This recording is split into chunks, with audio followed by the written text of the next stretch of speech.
you are 100% in agreement always with empowering women. We always want to empower women, and I think hospitals have really gone to an extent to try and give that to women, to make the labor and delivery units, to make, there's a lot of birthing centers, help in the hospitals that I've been to where the bedrooms look better than my bedroom, and there's nurses there who will do all the hands off, and you don't have to epidural. Yeah. But we know that, and we know, especially, we've learned a lot from other countries, that if you don't follow labor properly, you'll have fistulas and things like that. So there's reasons why we do interventions. And you also don't want to have a baby that's born at home where the head's stuck. Even when you do everything right, you can have a dead baby and a dead mommy, and that's the worst possible thing.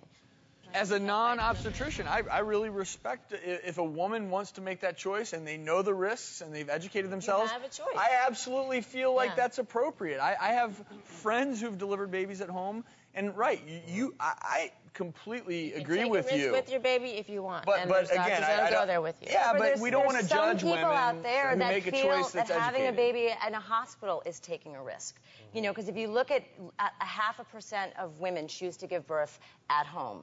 The infant mortality rate skyrocketing or getting up is not because people are choosing home birth. Why are our numbers so bad if we have all this technology? That's a great question. Why? I want to mention malpractice and the climate that we are in this litigious climate that everyone wants to blame everyone else, and the obstetricians are being sued left and right up until that child is 18 years of age. That just means that OBs are going to be ever cautious, and you want your OB to be ever cautious. And I will personally go on record to say OBGYNs don't go in the business of thinking about their C-section numbers. We would rather not even keep track of the rate, because the answer to your best C-section rate is what is needed, and that's what is medically required, because you want to save a life, you want to save a baby. So that is what we do. We stay up, we give our lives, and we feel responsible for every mother and baby that we take care of. And midwives, I want to say, also, who are highly trained. Midwives are fantastic, and I think they're fantastic, and they should be in hospitals. In Germany, that's how they do it, and that's the best way they do it. There's midwives take care of